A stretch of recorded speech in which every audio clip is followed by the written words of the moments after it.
Admiral Park stood motionless before the massive screen in Earth's Defense Command Center. The alien message played again, its translation appearing beneath the strange face of the concordant messenger. Humans of Earth, your planet has been chosen for integration into the Galactic Concordat. Surrender all resources and accept your place as servants, or face complete destruction. You have 24 Earth hours to respond. The room fell silent. Military leaders from around the world looked at each other with worry. Admiral Park turned to Director Kim, who watched over the communication systems. "Send our prepared response," Park ordered. Director Kim pressed several buttons. "Several. Ready to send, sir." "Send it." The message was short. "To the Galactic Concordat, you have sealed your fate." On the main alien ship far above Earth, Fleet Commander Vex turned to his helpers with what might be called a smile on his strange face. "Another simple species choosing death. Prepare the attack."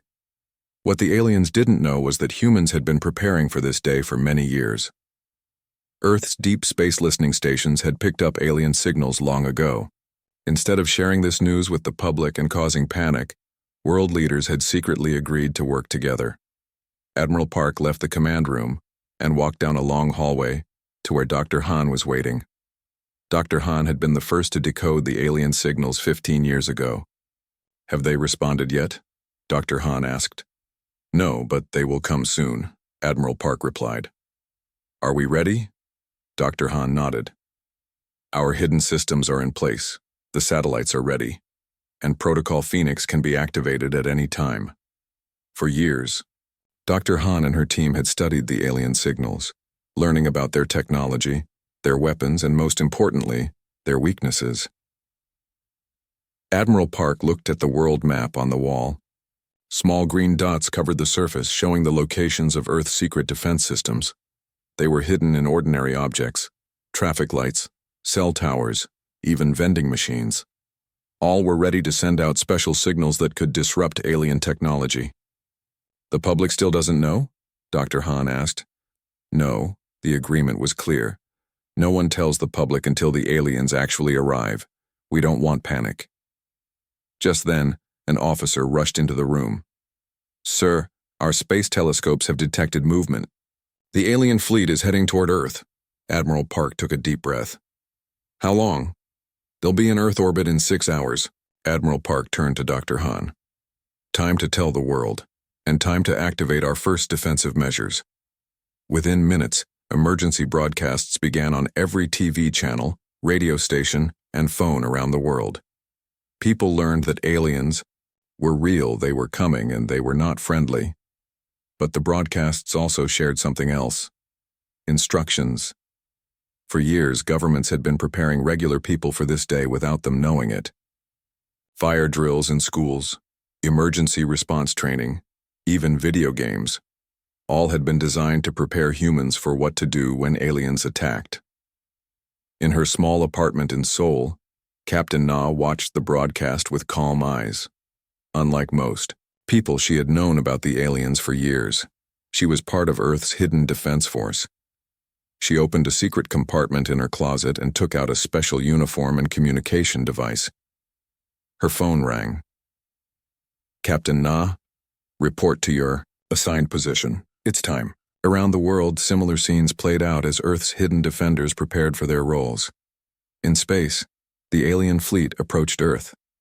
They had conquered 1,000 worlds this way. They would send a message, wait for the inevitable fearful response, then attack with overwhelming force. It always worked. Fleet Commander Vex was surprised when Earth's response arrived. It was not fearful. It was not begging. It was a threat. "Humans are strange," he said to his second-in-command. "They must not understand our power." "Should we send another message?" his officer asked. "No. We will show them instead." Vex pointed to the blue planet growing larger on their view screen. "Prepare the first wave. Target their military bases and government centers. Show them real power."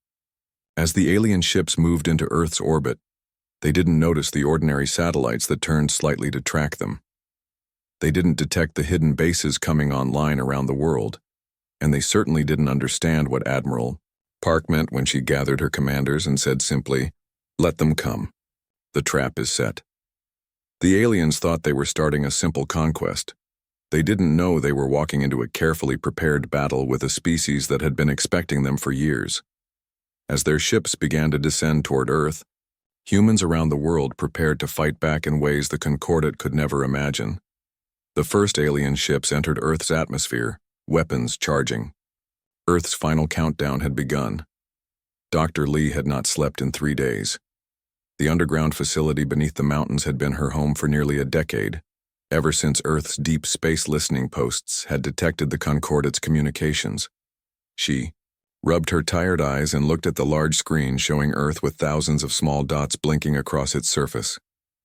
Each dot represented a part of Earth's secret defense network. "Coffee?" Colonel Yu appeared beside her with a steaming cup. "Thank you," she said, taking the cup gratefully. "Any news from the surface?" Colonel Yu's face turned serious. "The aliens have begun landing. They're targeting major cities first, just as we predicted. Admiral Park says we need to be ready within the hour." Dr. Lee nodded and turned back to her work. The room around them was filled with scientists and military personnel, all working calmly despite the invasion happening above them. 10 years ago, when humans first decoded the alien signals, world leaders had faced a difficult choice. They could tell everyone about the aliens and risk panic, or they could prepare in secret. They chose the second option. "Remember when they first brought us here?" Colonel Yu asked, looking around at the massive underground complex. Dr. Lee smiled, slightly. "I thought they were crazy. An alien invasion, secret underground bases. It sounded like a bad movie, but it hadn't been crazy. The signals were real. The aliens were real. And now they were here. The underground facility was just one of hundreds built around the world. Some were beneath mountains, others under oceans. They were connected by special tunnels and communication systems that the aliens couldn't detect. "System check," Dr. Lee called out to the room. "All stations report." One by one, team leaders around the world checked in. North America was ready. Europe was ready. Africa, Australia, South America, all reported their systems were functioning perfectly. "What about the space team?" Dr. Lee asked. A young man at a nearby console turned to her. "Officer Bay reports all satellites are in position. The alien fleet hasn't noticed them." This was crucial. While the aliens were distracted with their initial attack, Earth's hidden satellites were gathering important information. They were recording every signal, every communication, every energy signature from the alien ships. "And Protocol Phoenix?" Dr. Lee asked. "Components at 98%. We'll be at full capacity in 20 minutes. Protocol Phoenix was Earth's secret weapon. It wasn't a bomb or a laser or anything the aliens might expect. It was something much more clever. For years, Dr. Lee and scientists around the world had studied the alien signals. They had learned that all Concordat technology operated on specific energy frequencies. Protocol Phoenix was designed to disrupt those frequencies, turning the aliens' advanced technology against them. Dr. Lee's tablet beeped with a message from the surface. It was from Captain Na in Seoul. "First contact with ground forces. Their weapons work as expected, ours too. Proceeding with Phase 2. This was good news. The aliens' weapons were powerful but predictable, and Earth's specially designed weapons, simple in appearance but built with hidden technology, were working as planned. "We should inform Admiral Park," Colonel Yu suggested. Dr. Lee shook her head. "Not yet. Let's wait until Protocol Phoenix is fully ready." In another part of the facility, Major Song was training the last group of Special Forces soldiers. These weren't ordinary troops. They had been selected and trained specifically for fighting the aliens. "Remember," Major Song told them, "their armor is strongest at the front. Aim for the joints in the back panels. Their vision is poor in low light, so use that to your advantage." The soldiers nodded. They had been training for this day for years. Back in the main control room, Dr. Lee received another message, this time from a team in North America. "We've captured alien communication devices. Downloading data now." This was even better news. With actual alien technology to study, They could refine Protocol Phoenix to be even more effective. Dr. Lee, a technician called from across the room. You need to see this. On the main screen, images appeared from cities around the world. The aliens were setting up strange machines in captured areas. What are those? Colonel Yu asked. Dr. Lee studied the images. Resource extractors, I think. They're planning to drain Earth of its resources. How long do we have? Dr. Lee made some quick calculations. If they work as I think they do, maybe 48 hours before they cause serious damage. Colonel Yu looked worried. That's not much time. It's enough, Dr. Lee said firmly. Protocol Phoenix will be ready in 15 minutes. Then we can begin our real defense. Around the world, in hidden bunkers and secret bases, humans were preparing to fight back. They had been ready for this day for years. The aliens thought they were attacking a helpless planet. They had no idea they were walking into a trap. As Dr. Lee watched the final preparations for Protocol Phoenix, she allowed herself a small smile. The aliens had made one critical mistake. They had underestimated humanity. And very soon, they would learn just how costly that mistake was going to be. Captain Na watched from her hidden position as alien ships descended on Seoul. From the rooftop of an abandoned building, she had a clear view of the city center. 3 large alien vessels hovered above, sending down smaller craft that landed in the main square. The aliens had already destroyed key military bases with their energy weapons. Government buildings were smoking ruins, but they had left most of the city intact. Na knew why. They wanted Earth's resources, not a destroyed planet. All teams in position? She whispered into her communication device. Team 1 ready? Came the first response. Team 2 in position. Team 3 ready. Na nodded to herself. 50 of Earth's best soldiers were hidden throughout the city, waiting for her signal. They wore simple clothes, not military uniforms. Their weapons looked like ordinary tools.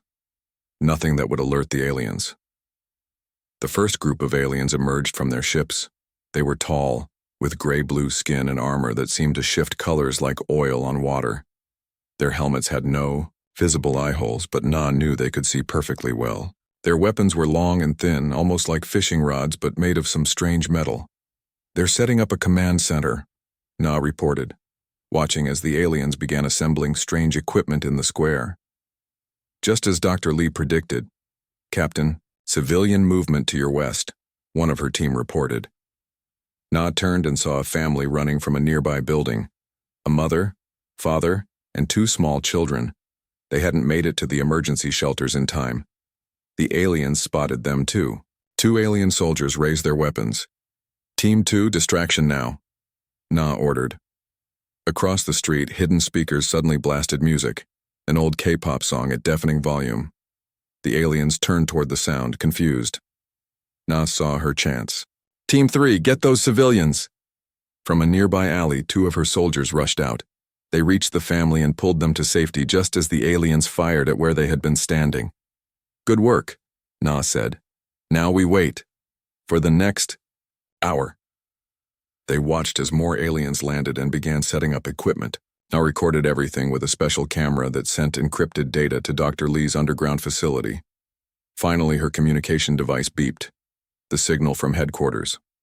All teams, Na said. Phase 1 begins now. Across Seoul, hidden, devices activated. Traffic lights, cell phone towers, subway systems, all had been secretly modified over the past decade. They began emitting precise electromagnetic frequencies. The effect on the aliens was immediate. Their armor flickered, their weapons sparked, the strange machines they were setting up shut down. Now, Na ordered. Her soldiers emerged from hiding and opened fire. Their weapons were special. They looked like ordinary guns but were designed by Dr. Lee's team to work when alien technology couldn't. The aliens were caught by surprise. Several fell before they realized they were under attack. Others tried to fire back, but their weapons malfunctioned. Na rushed forward with her team. The main alien commander was trying to communicate with its ship, but the signal wasn't working. Secure the command center, Na ordered. Her soldiers moved with precision, surrounding the aliens. Years of training were paying off. They knew exactly where to aim. The joints in the alien armor, the spots where their protective suits were weakest. One alien rushed at Na, its weapon useless but its strength still dangerous. Na ducked under its swing and fired at the back of its knee joint. The alien fell. Na quickly placed a special device on its armor, a tracker that would feed more data back to Dr. Lee. "Command center secured," reported one of her lieutenants. Nai looked around. 20 aliens were down. The others had retreated to their ships, but Na knew this was just the beginning. "Set up the jammers," she ordered, "and prepare for their second wave." Her soldiers placed small devices around the alien equipment. These jammers would prevent the aliens from reactivating their technology in this area. Na's communication device beeped again. It was a message from Dr. Lee. "Captain Na, good work in Seoul. Similar operations are succeeding worldwide. The aliens are confused and falling back to regroup, but they'll adapt soon. Phase 2 begins in 30 minutes. Be ready." Na acknowledged the message and turned to her team. The aliens thought this would be easy. They expected us to surrender or fight with tanks and jets. They didn't expect us to know their weaknesses. As if to confirm her words, the alien ships above began to move erratically. Their lights flickered. Earth's hidden satellites were now targeting the fleet with the same disruptive frequencies. In the distance, Na heard explosions as more alien craft fell from the sky, unable to maintain flight. "They still have more ships," one of her soldiers said. "Thousands more." "I know," Na replied, "but so do we have more surprises for them. This is just the beginning." As Na and her team prepared for the next wave of aliens, similar scenes played out in cities around the world. Humanity's hidden defense was working. The first battle was going to the humans, but the real test was still to come. In the massive alien command ship orbiting Earth, Supreme Commander Tef could not believe the reports coming in from all over the planet. What should have been an easy conquest was turning into a disaster. "How is this possible?" he demanded, his large eyes narrowing as he looked at the holographic display showing Earth. Red dots blinked all over the map, indicating places where Concordat forces were in trouble. "These humans are primitives. Their technology should be useless against us." His second-in-command approached carefully. "Supreme Commander, something is wrong with our equipment. Our weapons are failing. Our communications are breaking down. And the humans, they seem to know exactly where to strike us." Tef slammed his three-fingered hand on the control panel. "Send in the reserve fleet, all of it. Crush these insects, once and for all." Miles below, deep in the underground facility, Dr. Lee received the news with a grim smile. "They're sending in more ships, just as we predicted." Colonel Yu looked at the main screen showing the alien fleet in orbit. Hundreds of new ships were arriving, joining the first wave of the invasion. "That's a lot of ships, Doctor." "Good," Dr. Lee said, surprising everyone in the room. "The more ships they bring into our trap, the better." She turned to her team. "Protocol Phoenix is ready. All systems are green." For 10 years, Dr. Lee had led the development of Earth's secret weapon. It wasn't a bomb or a missile. It was something the aliens would never expect. A planet-wide network designed to send out a specific energy wave, one that would disrupt all concordant technology at once. "Begin the countdown," Dr. Lee ordered, "and send word to all ground forces. They have 20 minutes to reach safety zones."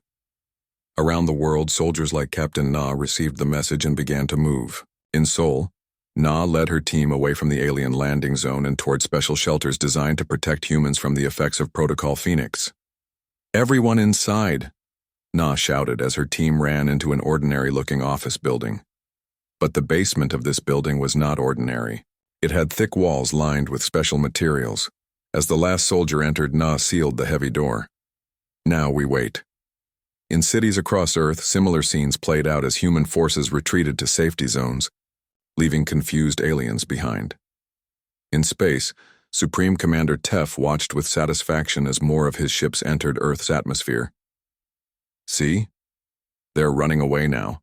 They realize they cannot win." His satisfaction was short-lived. On his command screen, a message appeared from Earth. It was playing on all frequencies impossible to block. A human female appeared on the screen. Dr. Lee. "To the Galactic Concordate," she said calmly. "You should have listened to our warning. You have indeed sealed your fate. Goodbye." Before Tef could respond, Dr. Lee's image disappeared. He turned to his officers. "What was that? What are they planning?" No one had time to answer. In her underground facility, Dr. Lee pressed a final button. "Activate Protocol Phoenix now." Across Earth, thousands of hidden devices activated simultaneously. From the depths of the oceans to the tops of mountains, from cities to deserts, they all sent out the same signal. A precise energy wave calibrated to the exact frequency of concordate technology. The effect was immediate and devastating. In space, alien ships lost power. Their engines died. Their weapons systems failed. Ships tumbled out of formation, colliding with each other.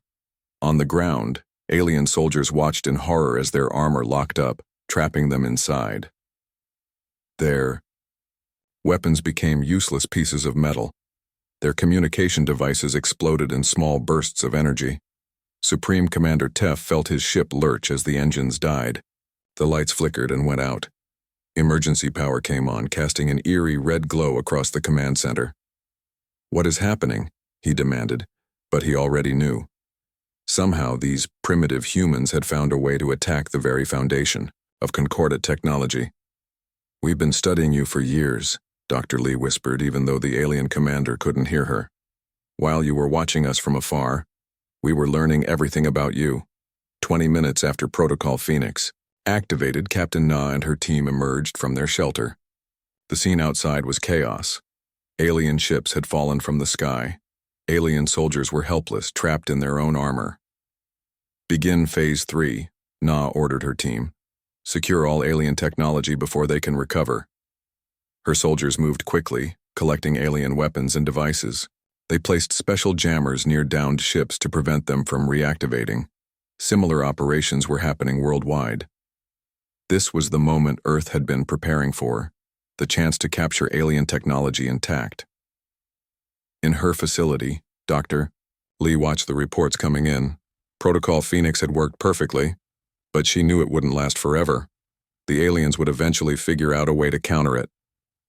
"Admiral Park," she said, turning to the military commander, "it's time for the final phase." Admiral Park nodded and picked up a communication device. She sent a message to all Earth forces. "This is Admiral Park. Phase 3 is in effect. Capture all alien technology, secure all alien prisoners, and prepare for the final message." In orbit, Supreme Commander Tef watched helplessly as his mighty fleet drifted in space, powerless and defeated. For the first time in his long life, he felt fear. These humans were not what they had seemed. They were much, much more dangerous. "Admiral," Park stood in front of the captured alien commander. Supreme Commander Tef was no longer the proud leader of a conquering fleet. His special armor had been removed, revealing his true form, smaller than a human, with blue-gray skin and large black eyes. "Why did you attack us?" Admiral Park asked simply. Tef looked up at her with confusion. "That is what we do. We are the Concordat. We find worlds. We conquer them. We take their resources. It is the way of the galaxy. And no one has ever defeated you before?" Tef made a strange sound that might have been a laugh. "No one. We have conquered 1,000 worlds. Your planet should have been easy." Admiral Park nodded slowly. "You made a mistake. You thought we were primitive because we don't have ships that travel between stars." "You are primitive," Tef insisted. This trick you used to stop our technology. It won't last. The Concordate will send more ships, thousands more. And, next time, they will be ready for your trick." Admiral Park smiled slightly. "I don't think so." She turned to a screen on the wall and activated it. It showed images from space, the remains of the alien fleet. Most ships were damaged. Some were being pulled down to Earth by special aircraft, but a few ships were moving away from Earth, back into deep space. "We let some of your ships escape," Admiral Park explained, "on purpose." Tef's large eyes widened. "Why would you do that?" "To deliver our message. In another room nearby, Dr. Lee was working with a team of scientists. They were examining alien technology, learning its secrets. But Dr. Lee's most important work was already done. The transmitters are working perfectly, she told Colonel Yu. Every ship that escaped is carrying them. These transmitters were tiny devices, impossible for the aliens to detect. They had been attached to the escaping ships when Protocol Phoenix was active. Now, as those ships fled back to concordate space, they were broadcasting a continuous message. Back, in the room with the alien commander, Admiral Park continued. Those ships are delivering our real message to the concordate. Would you like to know what it is? Tef said nothing, but his eyes were fixed on her. Admiral Park touched a control, and a new image appeared on the screen. It showed a detailed map of concordate space, their planets, their bases, their secret installations, everything. For 30 years, we've been listening to your communications, Admiral Park explained. We learned your language. We learned about your technology. We mapped your empire. Tef stared at the screen in disbelief. Impossible. Our communications are secure. Not to us, Admiral Park said simply. And now, every ship that escaped is broadcasting this information to every world in the galaxy. Everyone will know the concordate secrets. For a moment, Tef seemed unable to speak. Then he asked, "What do you want? Our surrender?" Admiral Park shook her head. "No. We want to be left alone. The message those ships are carrying is simple. Earth is not a target. Any species that attacks Earth will face consequences. In space, the few concordate ships that had escaped Earth's gravity were indeed carrying a message. Hidden transmitters were sending data on all frequencies. The message was not just going to the concordate. It was going to every civilization in Hankra. The message contained everything Earth had learned about the concordate, their strengths, their weaknesses, their tactics. But it also contained something else, a warning from humanity. Captain Na was in Seoul helping coordinate the cleanup efforts. Alien ships were being moved to secure locations. Alien technology was being collected for study. She paused when her communication device beeped. It was a message from Admiral Park. The final phase is complete. The message has been sent. Na looked up at the sky. Somewhere up there, beyond the blue, the balance of power in the galaxy was changing. In the underground facility, Dr. Lee was already planning the next steps. Now we learn, she told her team. We study their technology. We prepare for whatever comes next. Do you think they'll come back? Colonel Yu asked. Dr. Lee thought for a moment. Maybe not the concordate, but there are other species out there. We need to be ready. In the room with Supreme Commander Tef, Admiral Park was finishing her explanation. Your ships will tell the galaxy that Earth is not what it seems. We may not have ships that travel between stars yet, but we are not helpless. We are not easy. Pray. You planned all this, Tef said, his voice quiet. For years, you knew we were coming. Admiral Park nodded. We did. When we sent our message, you have sealed your fate. It wasn't just defiance, it was the truth. As the sun set on the first day after the invasion, humans around the world began to rebuild. But they also began to look up at the stars with new eyes. They were not alone in the universe. And now, the universe knew that Earth was a world to be respected, not conquered. In cities across the planet, people worked together to clear the wreckage of the brief but intense battle. Captain Na watched as her team helped families return to their homes in Seoul. Was it worth it? One of her soldiers asked, looking at the damaged buildings. All this preparation? All this secrecy? Na looked up at the evening star. Not a star, at all, but the last of the alien ships leaving Earth's orbit, carrying humanity's message to the stars. Yes, she said simply. It was worth it. Earth will never be the same, but neither will the galaxy.